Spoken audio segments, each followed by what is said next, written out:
Shalom, perkenalkan nama saya Gonzalo Yohandresi dari kelas 12 MIPA 2. Saat ini saya akan melaksanakan ujian praktik agama Kristen.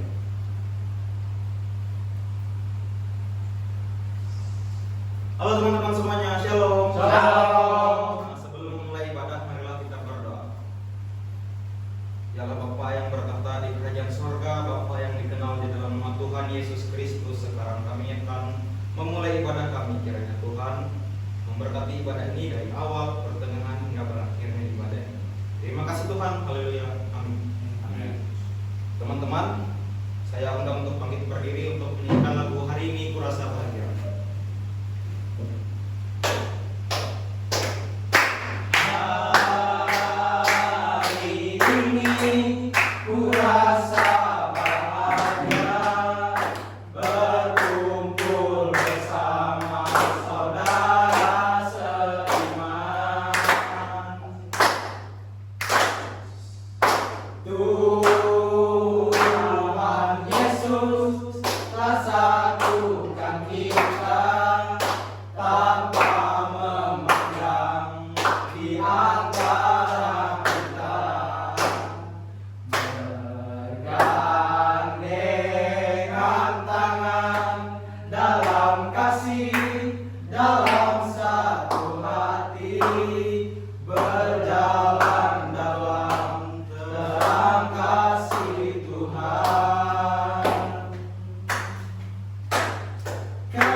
Ya Bapa yang berkata di kerajaan sorga, Bapa yang dikenal di dalam nama Tuhan Yesus Kristus, tibalah saatnya kami akan mendengarkan firman Tuhan-Mu.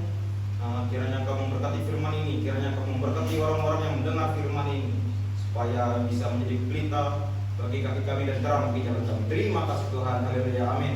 Amin. Silakan duduk kembali.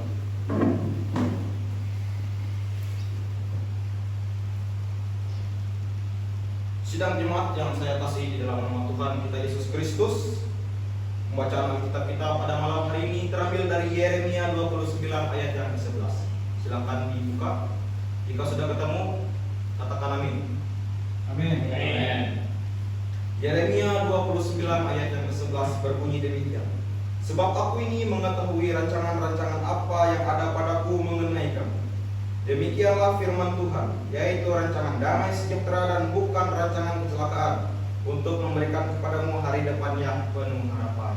Sebelum kita mendengarkan firman Tuhan, marilah kita bangkit berdiri untuk menyanyikan lagu firman-Mu, pelita bagi kakiku dan terang bagi jalanku. Silakan bangkit berdiri.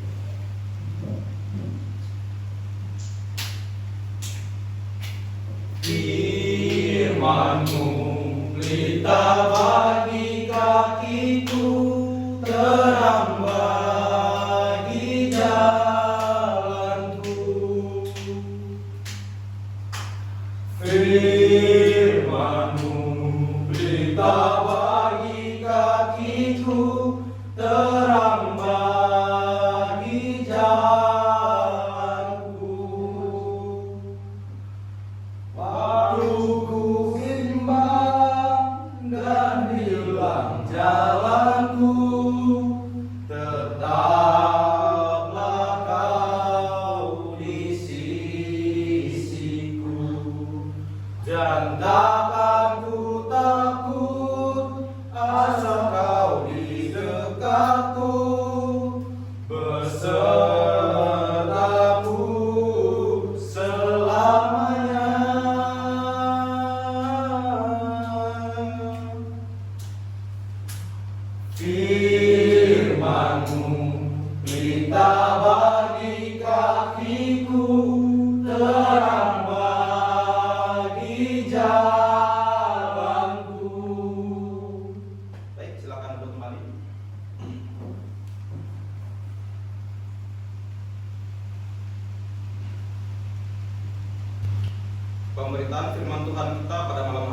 ambil dari Yeremia 29 ayat yang ke-11 yang berbunyi, sebab aku ini mengetahui rancangan-rancangan apa yang ada padaku mengenai kamu. Demikianlah firman Tuhan, yaitu rancangan damai sejahtera dan bukan rancangan kecelakaan, untuk memberikan kepadamu hari depan yang penuh harapan. Di dalam Yeremia 29 ayat yang ke-11, Tuhan melalui sebuah surat Nabi Yeremia kepada umat Tuhan yang sedang berada di dalam pembuangan di Babel sebagai tawanan, menyampaikan bahwa rancangannya bagi umatnya adalah rancangan damai sejahtera dan bukan kecelakaan, dan bahkan menjanjikan masa depan yang penuh dengan harapan bagi mereka. Pengertian dari adapun menurut Alkitab, rancangan damai sejahtera yaitu rangkaian langkah demi langkah yang kita lakukan dalam ketaatan kita kepada Tuhan. Mazmur 119 ayat 105 berkata bahwa firman Tuhan Allah adalah pelita bagi kaki kita dan terang bagi jalan kita. Pelita yang dimaksud oleh ayat ini adalah semacam lilin kecil. Lilin ini tidak memberikan cahaya terang benderang, namun hanya cukup untuk menerangi apa yang ada di hadapan Anda. Kira-kira seperti masuk ke dalam sebuah ruangan yang gelap gulita dengan sebuah senter kecil. Anda hanya dapat melihat beberapa langkah di depan, seperti halnya Abraham. Tuhan tidak akan memberikan gambaran rencana lengkapnya dalam hidup kita. Jika Dia melakukannya, maka kita tidak perlu lagi hidup dengan iman dan percaya kepadanya. Sebaliknya, Tuhan ingin berbicara kepada kita melalui firman-Nya. Dan pengikut Yesus yang dapat kita percaya untuk membantu dengan langkah berikut selangkah demi selangkah. Di dalam Perjanjian Lama ada kisah tentang seorang pria bernama Abraham. Kejadian 12 ayat 1 menceritakan bahwa Tuhan menyuruh Abraham meninggalkan tanah kelahirannya dan pergi ke suatu tempat yang Tuhan tunjukkan kepadanya. Meninggalkan tanah kelahiran Anda, rumah Anda, ke suatu tempat yang bahkan belum pernah Anda dengar sebelumnya. Terdengar sangat menakutkan. Namun dalam Kejadian 12 ayat yang keempat dikatakan bahwa lalu pergilah Abraham seperti yang difirmankan Tuhan. Tuhan tidak pernah membeberkan rencananya secara utuh kepada Abraham. Dia memberitahu Abraham sedikit lebih terperinci dari yang ia perlu tahu. Sebaliknya, Tuhan memberikan instruksi tentang apa yang Dia mau Abraham lakukan selanjutnya tepat sebelum waktunya. Dan inilah bocornya. Karena kepatuhan Abraham, Tuhan kemudian mengubah namanya menjadi Abraham menjadi Abraham, yang berarti bapa orang banyak.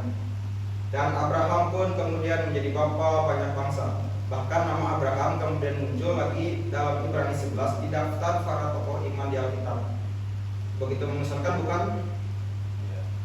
Abraham adalah contoh sempurna orang yang hidup oleh iman. Bahkan ketika ia hanya dapat melihat sebagian dari rencana Tuhan untuk hidupnya, tentu saja dia tidak sempurna.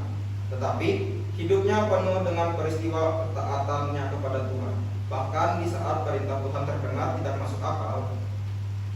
Jadi mengenai rencana Tuhan bagi kita, seringkali begitulah cara Tuhan bekerja. Berbicara kepada kita melalui firman-Nya atau Alkitab, dan memberikan kita petunjuk untuk beberapa langkah kita ke depan. Itulah rencana Tuhan sebenarnya, yaitu rangkaian langkah demi langkah yang kita lakukan dalam ketaatan Tuhan kita kepada Tuhan.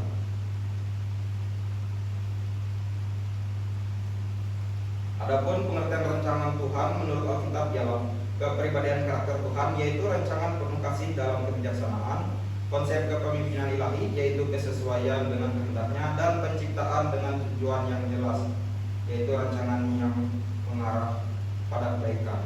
Poin pertama yang dapat saya ambil dari ayat Yeremia 29 ayat yang 11 adalah pengertian rancangan Tuhan menurut Alkitab, dan poin yang kedua adalah pengertian harapan menurut Alkitab. Harapan itu ialah pemulihan spiritual, yaitu harapan akan pemenuhan keselamatan, keberanian ilahi atau keyakinan akan janjinya, perubahan kondisi meyakinkan akan rencana kesejahteraan. Harapan muncul karena mengingat semua perkara yang telah dibuat Allah kepada kita ada dalam Alkitab. Oleh sebab itu, kita yang dibenarkan karena iman, kita hidup dalam damai sejahtera dengan Allah oleh karena Tuhan kita Yesus Kristus. Oleh Dia kita juga beroleh jalan masuk oleh iman kepada kasih karunia ini. Di dalam kasih karunia ini kita berdiri dan kita bermegah dalam pengharapan akan menerima kemuliaan Allah. Pengharapan bertumbuh pada saat kita mengingat janji kebaikan. Ada dalam Alkitab selanjutnya, kami tidak mau saudara-saudara bahwa kamu tidak mengetahui tentang mereka yang meninggal, supaya kamu jangan berduka cita seperti orang-orang lain yang tidak mempunyai pengharapan. Kesimpulan dari ayat Alkitab ini ialah ayat ini menunjukkan bahwa Allah memiliki rencana yang baik dan damai untuk umatnya. Rencananya adalah untuk memberikan harapan dan masa depan yang baik bagi mereka yang percaya dan yang mengandalkan. Yang berbahagia ialah mereka yang mendengarkan firman Tuhan dan yang memeliharanya hari lepas hari. Baik teman-teman, untuk mengakhiri ibadah kita, marilah kita bangkit berdiri dan menyanyikan lagu Terima Kasih Tuhan. Terima kasih Tuhan untuk kasih setiamu yang Ku alami dalam hidupku. Terima kasih Yesus untuk kebaikan-Mu sepanjang hidupku. Terima kasih Yesusku buat anugerah yang Kau beri sebab hari ini Tuhan adakan syukur bagimu. Baik teman-teman sekalian, marilah kita melipat tangan, tundukkan kepala, tutup mata, mari kita berdoa. Tuhan yang Maha Kuasa, kami bersyukur karena Kau telah memberkati kami dalam ibadah hari ini. Terima kasih atas kehadiran-Mu yang memberikan kekuatan dan penghiburan bagi kami. Kami memohon ampun atas segala kesalahan yang kami lakukan dalam ibadah ini dan dalam kehidupan kami sehari-hari. Berkati kami dan keluarga kami, serta jadikanlah kami sebagai alat berkat bagi sesama di dunia ini. Kami berdoa agar Kau senantiasa memberikan bimbingan dan perlindungan bagi kami dalam setiap langkah hidup kami. Kami berdoa juga untuk dunia ini agar damai sejahtera senantiasa terjaga dan kasih-Mu menjangkau setiap orang. Dalam darah Tuhan Yesus Kristus, marilah kita alaskan doa ini dengan doa yang diajarkan Tuhan kita kepada kita secara bersama-sama. Bapa kami yang di surga, dikuduskanlah nama-Mu, datanglah kerajaan-Mu, jadilah kehendak-Mu di bumi seperti di surga. Berikanlah kami pada hari ini makanan kami yang secukupnya, dan ampunilah kami akan kesalahan kami, seperti kami juga mengampuni orang yang bersalah kepada kami. Dan janganlah membawa kami ke dalam pencobaan, tetapi lepaskanlah kami daripada yang jahat. Karena Kau yang punya kerajaan dan kuasa dan kemuliaan sampai selama-lamanya. Amin. Silakan pulang.